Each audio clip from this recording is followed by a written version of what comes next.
Bienvenue sur Radio Corse International, sur Télépaèse, et en ce jeudi 25 juillet. Et une très bonne fête à tous les Jacques, et spécialement à notre ami de Bojan Austral et de la DSEC, à Jacques Paoli. Bonjour, salut à tous.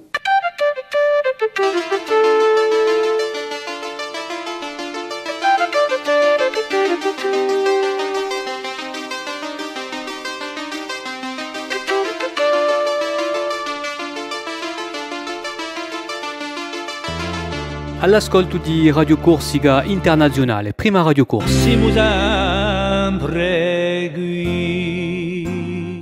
J'espère que vous avez passé une très bonne nuit. Je vous souhaite de passer aussi une très bonne journée. Une journée très ensoleillée encore. À savoir qu'on va être en vigilance canicule encore une fois. Et cela peut-être jusqu'à mardi, mais on en parlera un peu plus tard avec Philippe Jam. Alors donc, une belle journée. N'oubliez pas votre crème de bronzage si vous allez sur la plage et votre parasol. Mais pour le moment, dia Madinale de Radio Corse International et de Télépaèse. Et on va débuter avec Marie-Ange Girol. Je vous rappelle que la plupart de nos chroniqueurs sont déjà partis en vacances. Donc ce sont quelques petites rediffusions que nous allons avoir donc encore aujourd'hui, à part notre invité qui sera aujourd'hui Simonetta Greggio, écrivaine qui sera donc sur Bastia pour quelques jours. Salut a tutti e benvenuti. Allora, questa matinale di Radio Corsica Internazionale di Stuiorno non è mica da parlare di un paese in particolare, ma aiutamento a parecchi detti, non da parecchi paesi di Corsica. Per un detto all'istru si dice all'istru, un perdona manca a Cristo. Ce la riflette non da qui. Altiani, un parla d'aglio in Altiani. Sapete perché? Perché quelli d'Altiani, i paesani d'Altiani, non hanno mica accettato di rimpiazzare la cultura di l'aglio per quella di Urano. Dopo c'è il paese d'Altadie. Coscienza è stata mangiata in Altadie. Allora, vi è una specie di magagna, anche se compia con una bugenica, poco ben vista dall'invidia di ignoranti di uvato. Ti tiassi con coscienza di raiata di ubrede d'Altadie. Ecco, è un tema comune a parecchi paesi. Parliamo ora dell'America o di Americhe. Avete inteso di uno che marcava che si dice che per un americano. Si dice di quel che sia di una bella brisanza. Gli americani erano simbolo di riuscita. Americani cani, in contraddizione con un proverbio che bagliuettava, non è tanto garima, ma con gli americani questi qui. Il paese di Lampriani. A quante ugu comprianinco. Dopo c'è, arbitro un boggio, scoba in aligiani, tutti i giochi cantano Lampriani. O allora, c'è tu detto qui di noi, on parla di giochi in Ampriani. Dunque c'è una storia tra i giochi e il paese d'Ampriani. Dopo il paese d'Ampuglia. Conoscete il paese d'Ampuglia? Non è mica pare un'ancula elettricità. Enfin, non è mica vero. E conta circa a Mosca in Ampuglia. Die conta travaia in Ampuglia. Bultemo in Ampugnani, Sant'Idegua chi di bello.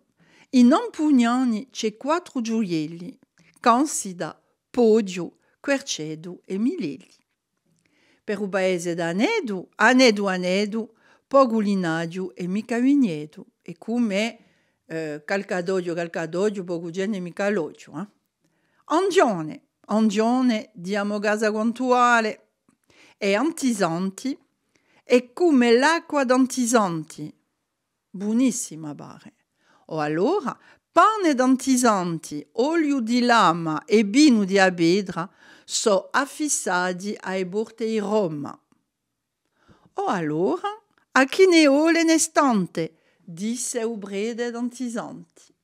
Vi prego una bella fine di giornata, a presto. Merci Marie-Ange, on lui souhaite de très bonnes vacances. Allez, un petit détour sur votre horoscope, l'horoscope de ce jour avec Paxi.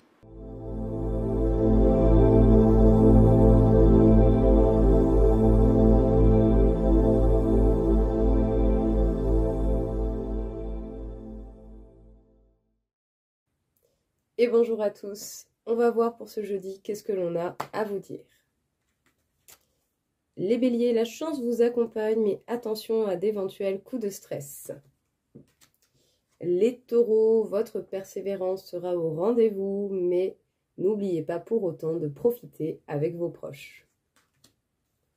Les gémeaux, votre journée rime avec évolution et avancée, étape par étape, et c'est bien ça qui fait que les choses peuvent réussir. Les cancers, attention à d'éventuelles peines de cœur ou difficultés au niveau sentimental.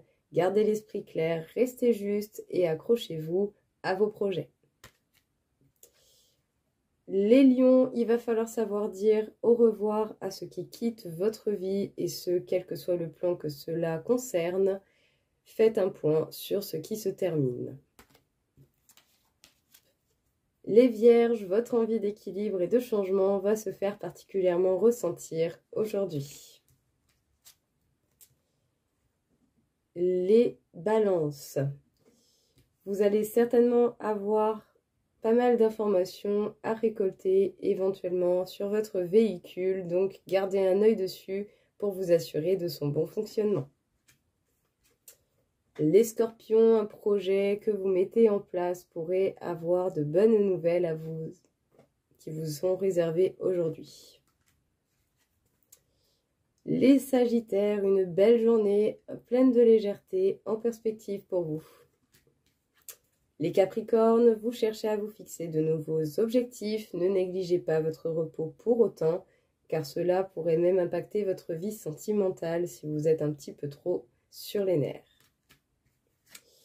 Les Verseaux, ne donnez pas une valeur trop importante aux commentaires qui ne font pas partie des gens qui vous sont proches. Chacun a le droit d'avoir un avis, mais tout dépend de la valeur que vous donnez aux mots des autres. Les Poissons, ne partagez pas vos idées avec n'importe qui. Vous pourriez avoir des personnes pas si honnêtes que ça avec vous. Gardez vos idées pour vous. Je vous souhaite une belle journée et je vous dis à demain.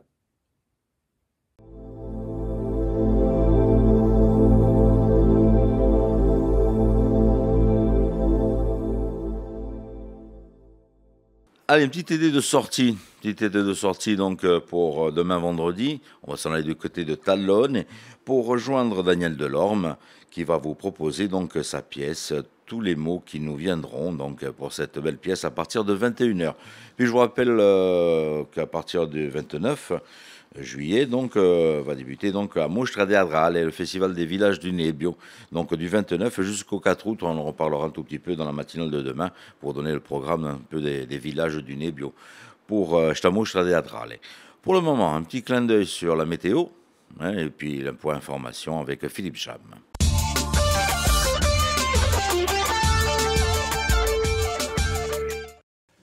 Bonjour Auguste, bonjour à toutes et bonjour à tous. Météo France a placé la Haute-Corse en vigilance jaune canicule à partir de demain vendredi jusqu'à mardi 30 juillet. Les températures maximales se situeront en mi-journée entre 31 et 33 degrés en bord de mer jusqu'à 37 degrés dans l'intérieur de l'île. Les minimales de la nuit ne descendront pas sous les 23 degrés près des côtes, 17 dans le centre. Ce jeudi, le temps sera bien ensoleillé en bord de mer, un peu plus nuageux dans l'après-midi sur le relief avec même de petites averses. Les brises seront faibles à modérées, de secteur est à l'est, de secteur ouest le long de la côte occidentale. Les températures maximales de ce jeudi, 30 à 33 degrés sur les plages, 34 à 36 degrés dans le centre de l'île.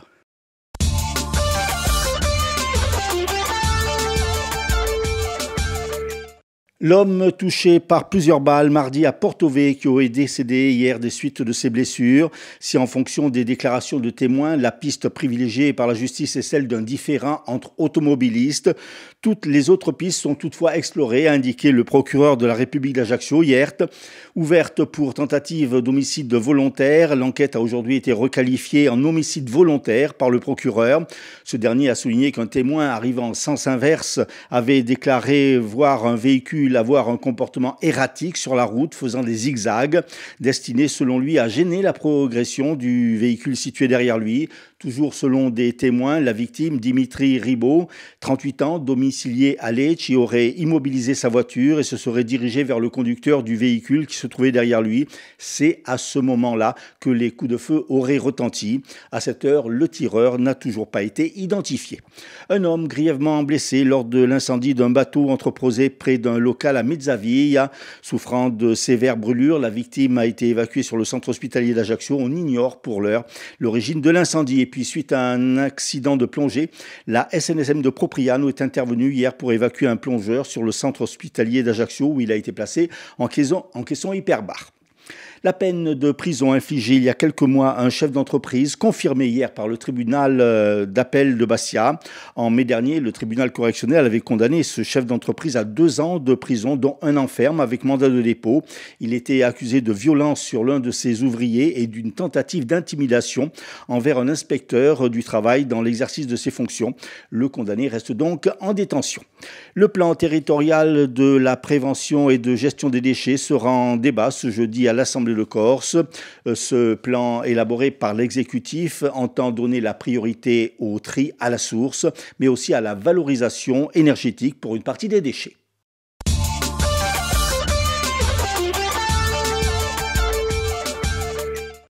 Retour de l'info en fin de matinale pour les titres de l'information. Et puis, s'il y en a d'autres nouvelles qui tombent entre-temps, nous les aurons en fin de cette matinale. Pour le moment, on va aller faire un petit détour sur l'ensemble des hippodromes de l'Hexagone avec Rémi qui va vous donner dans les bons pronostics, les bons coups, comme il nous dit tous les jours, des courses du jour. Les pronostics hippiques de Rémi sur Radio Corse International. Bonjour à tous, ce jeudi dans les bons coups du jour, nous serons sur l'hippodrome de Clairefontaine pour le quintet. Je vais y retenir le numéro 8, Alit, qui ne devrait pas sortir des 3 premiers. Passons à la réunion de Mokanchi, où dans la première, le 5, Luna des Bosques, devrait lutter pour la victoire, tout comme dans la 5e, le numéro 15, Jasmine Hill. Bon jeu à tous. J'espère que vous avez bien noté les pronostics de ce jour. Et puis je vous rappelle que vous allez avoir une course, une réunion, et 7 courses qui sont prévues donc du côté de Zonza et l'hippodrome de Viseu ce dimanche. Voilà, si vous voulez faire un petit détour du côté au-dessus de Baville là, et aller vous balader en même temps, vous avez une belle réunion qui est prévue ce dimanche. En attendant, ce que nous allons faire, nous allons retrouver aujourd'hui une chronique, et comme je vous le disais, les chroniqueurs la plupart sont en vacances, donc ce sera une petite rediffusion pour ce jour. Je dis ça, je dis rien. C'est la séquence d'André Casabianca.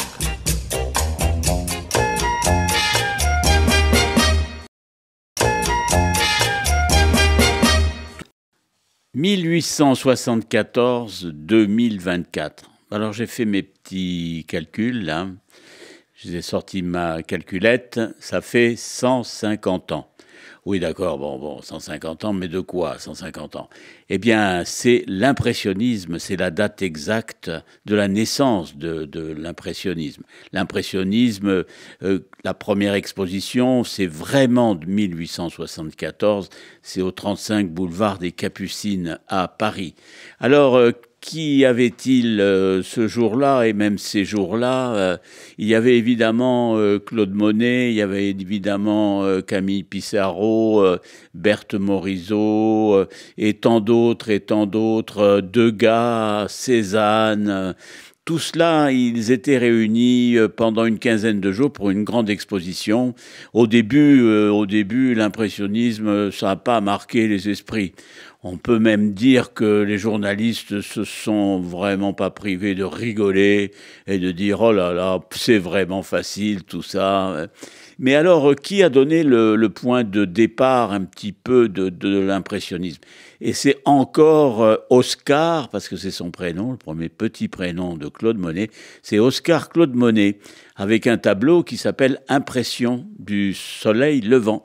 Et ça se passe au Havre. Et là non plus, la critique n'a pas été tellement sympathique, on peut pas dire.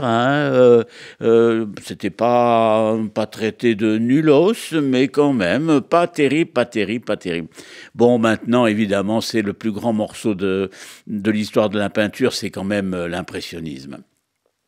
Alors, ces œuvres, Où sont-elles? Comment peut-on les voir? Bon, bien sûr, on peut les voir au musée d'Orsay normalement pendant tout le temps, presque éternellement, on va dire. Bon, voilà. Mais le musée d'Orsay a eu une très très bonne idée. C'est-à-dire sur les 178 tableaux que représente quand même l'impressionnisme au sein même du musée, il y a eu une distribution de surprises.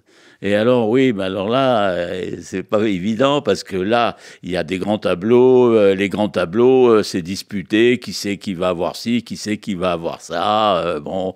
Et figurez-vous que les partants, sur la ligne de départ, il y a quand même Ajaccio. Et c'est pour ça que je vous en parle. Il y a le musée Fesch, qui est un musée national.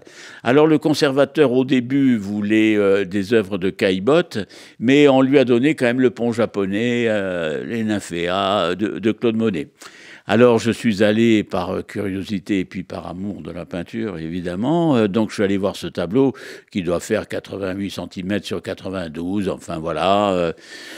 Je vous le dis tout de suite, c'est une petite beauté, c'est évident, hein, c'est évident. Mais alors, il y a un petit souci, c'est que l'art contemporain vient un peu se mêler de la belle chose, quoi. C'est-à-dire que vous entrez dans la salle, au musée Fesch, toujours, le tableau est vraiment bien accroché, avec une lumière qu'il faut, évidemment.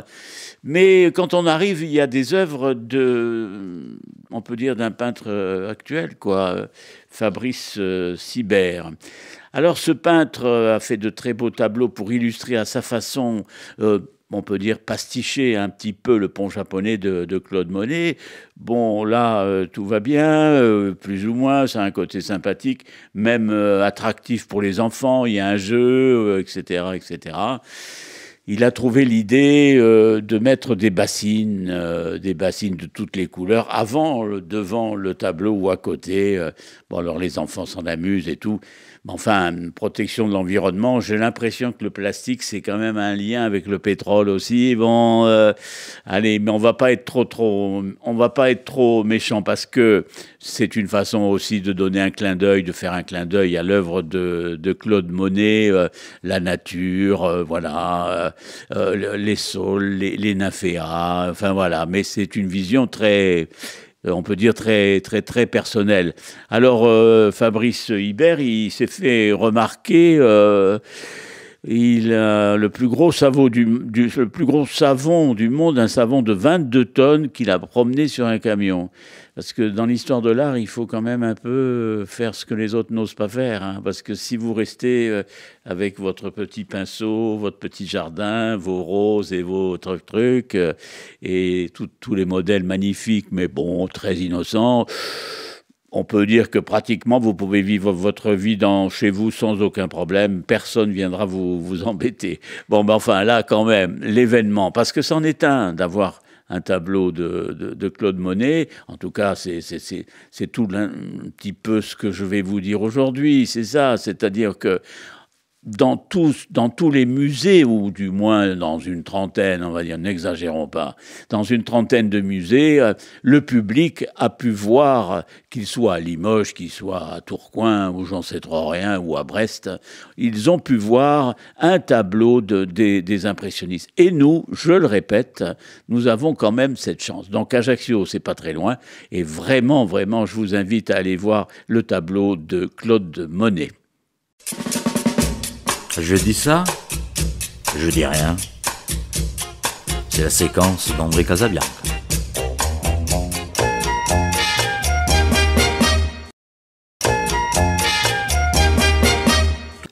L'invité de jour qui a été reçu donc par Elisa, ce sera Simonetta Greggio qui sera au rendez-vous donc pour l'invité de ce jeudi. Notre invitée du jour, Simonetta Greggio, écrivaine, journaliste, traductrice, nous fait le plaisir d'être parmi nous.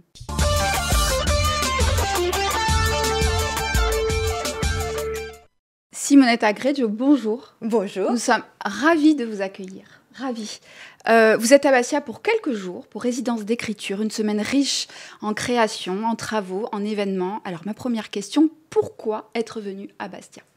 Parce que Musa Nostra m'a invitée. Ah, Musa Nostra, ouais. Et parce que j'adore la Corse, et parce que dès que je peux être en Corse, je suis ravie d'y être. Donc je plonge dans la Méditerranée, enfin dans la Tyrrhénienne, le cas échéant.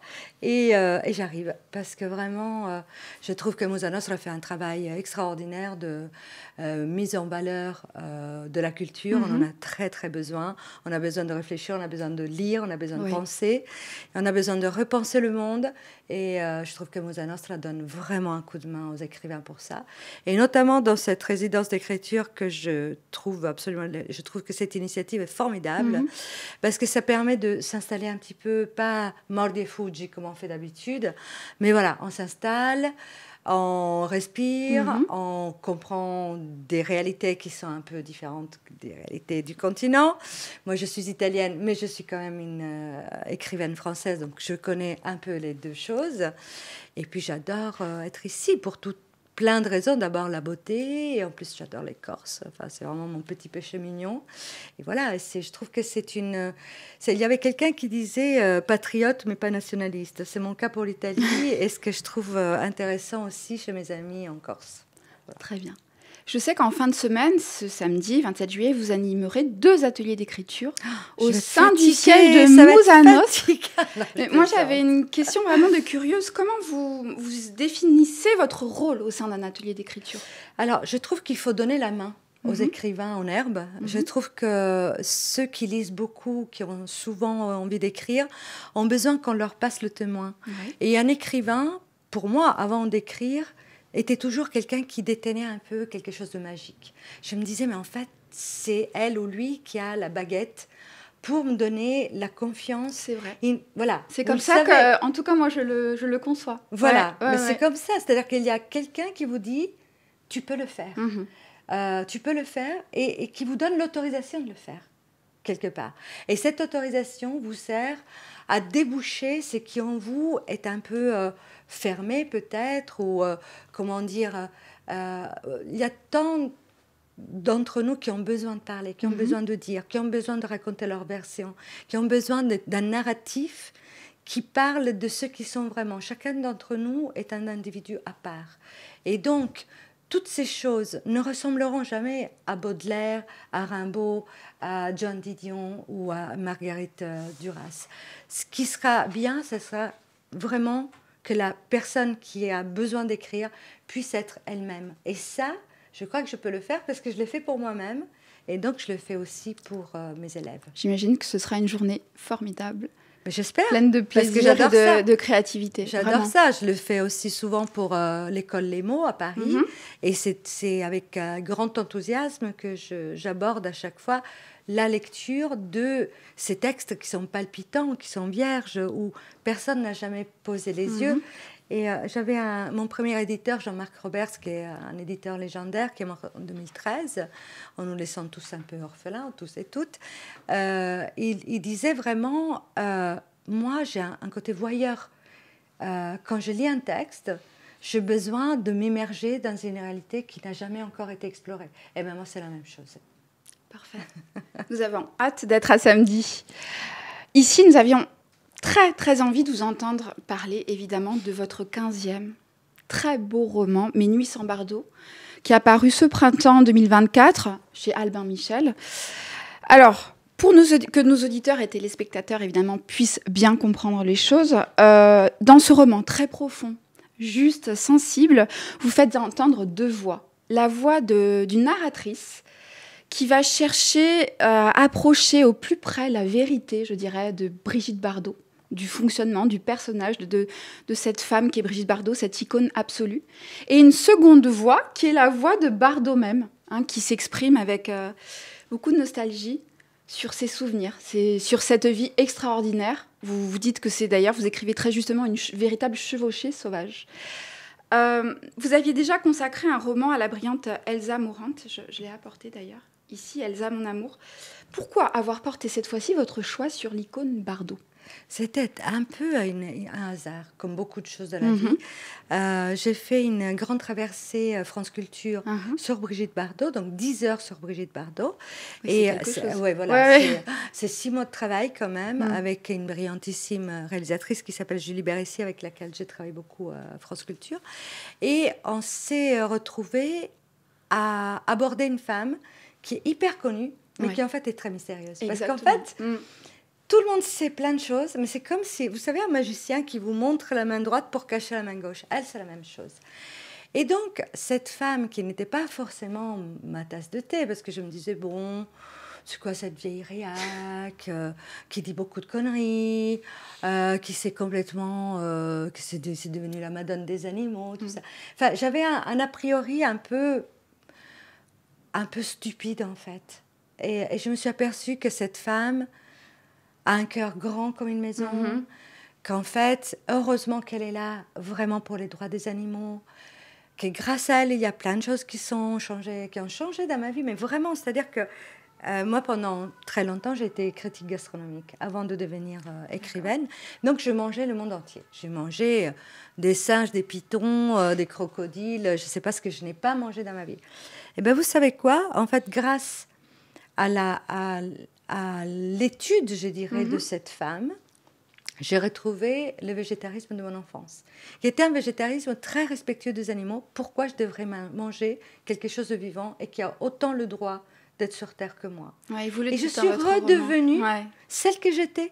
Donc, en fait, j'ai effacé ou peut-être mis à profit toute cette phase de ma vie où j'étais en phase avec le patriarcat, avec, pour moi, le fait de devenir complètement végétarienne, comme pendant mon enfance, c'est aussi une mise en relation avec mon féminisme. C'est-à-dire que j'ai complètement réétudié ma position dans l'échelle sociale.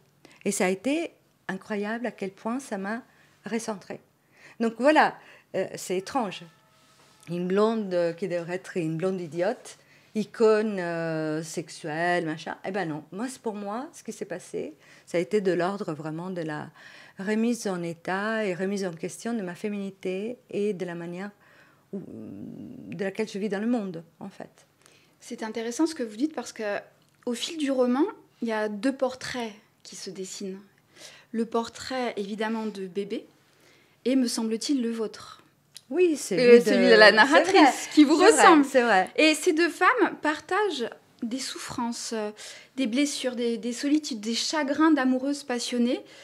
Elles partagent aussi un goût immodéré pour la liberté et l'émancipation. Et moi, je me demandais si cette résonance, cette concordance, ces échos, vous les aviez vus arriver ou si ça a été une surprise totale. Les deux. Je crois que quand vous écrivez, peut-être que vous le savez parce que vous aimez ça, voilà, qu'on en a un peu parlé avant, et je pense que vous savez profondément des choses que vous ne savez pas. C'est-à-dire le fait de les écrire, ça vous montre tout d'un coup que vous les saviez depuis toujours, que vous les avez peut-être toujours su, sauf qu'elles vous sont révélées à vous-même alors qu'elles étaient cachées on ne sait où. Donc, est-ce que écrire fait advenir les choses ou c'est parce que les choses adviennent qu'on écrit? Ça, je n'en sais rien. Ouais, c'est une question. On verra chacun dans son expérience ce que cela révèle de nous et du monde, parce que je pense que le monde se révèle aussi à nous en tant qu'écrivains comme si on était des filtres, comme si on était des haut-parleurs. Et parfois, les messages qu'on a à donner au monde ne sont pas de tout repos. Parce que des femmes comme Marguerite Yourcenar, qui était elle-même féministe, elle-même végétarienne, lesbienne en ce qui la concernait, etc., a vraiment lutté pour les droits des minorités.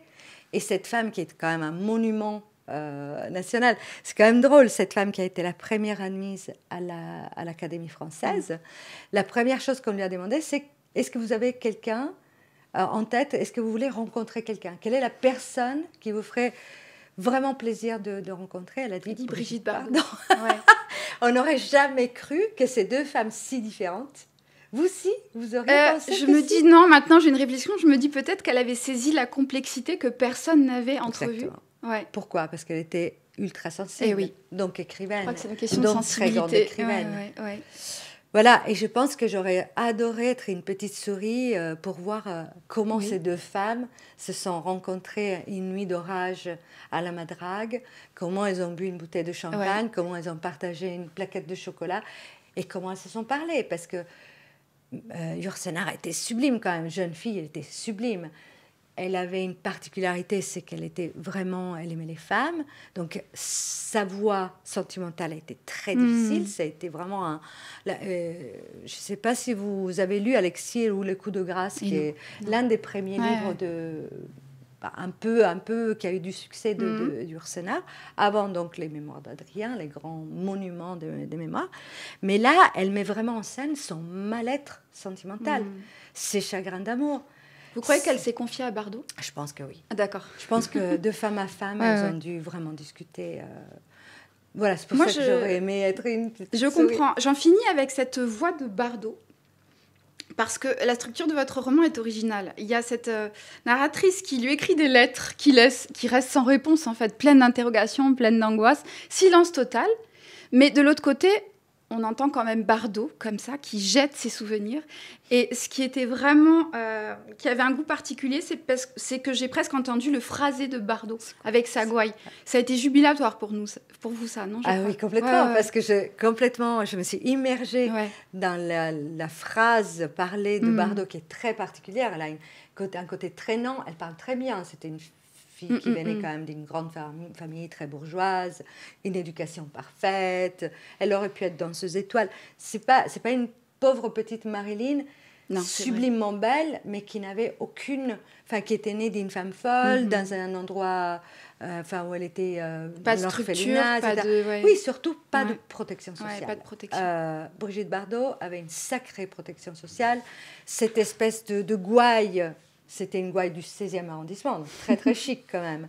Et toute sa vie, je pense qu'elle s'est sentie protégée par sa naissance. Donc son côté un peu hautain, ce n'était pas que sa beauté ou son intelligence, parce qu'elle est vraiment pas sotte, cette femme, mais c'était aussi sa naissance. Et ça, on le sent quand on lit les livres qu'elle a écrits elle-même. Elle n'avait pas besoin de nègre pour écrire ce qu'elle voulait. Ça, je ne savais pas. Je l'ai appris. C'est génial. Ouais. Cette femme sait écrire. Si on sait écrire, c'est qu'on sait penser. Si on sait penser, c'est qu'on est intelligent. Cette femme est intelligente. Simonetta Gretsch, merci infiniment. Merci. Vraiment. Je rappelle que vous présenterez votre roman Mes nuits sans Bardot le vendredi 26 juillet à 17h30 à la librairie Alm, à Bastia, évidemment, et que vous animerez 2 ateliers d'écriture le lendemain, place Vat à la Pesque, en plein centre ancien, au siège de l'association Mousa Nostre, toujours à Bastia. Moi, il me reste à vous souhaiter une merveilleuse semaine parmi nous. Et quant à moi, je vous retrouve très bientôt pour de nouvelles aventures sur RCI et Télépaèse. Merci beaucoup.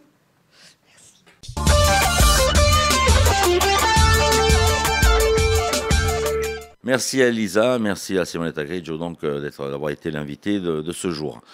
Allez, un petit détour sur les titres de l'information avec Philippe Jam et on se retrouve juste après. L'homme touché par plusieurs balles mardi à Porto Vecchio est décédé hier des suites de ses blessures. Le tireur est toujours recherché.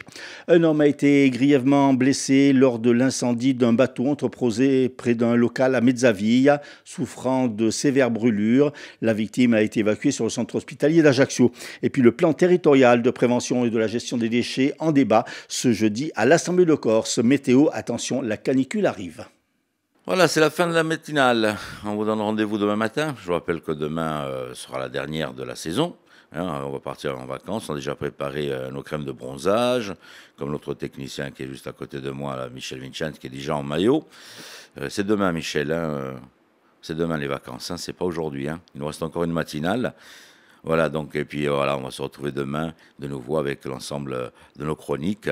Je vais vous souhaiter de passer une toute bonne journée. Ne restez pas trop au soleil. Je vous rappelle qu'on est en vigilance canicule. Et tenez des vourtes et bien, je vous dis domani. Bonjour, salut à tous.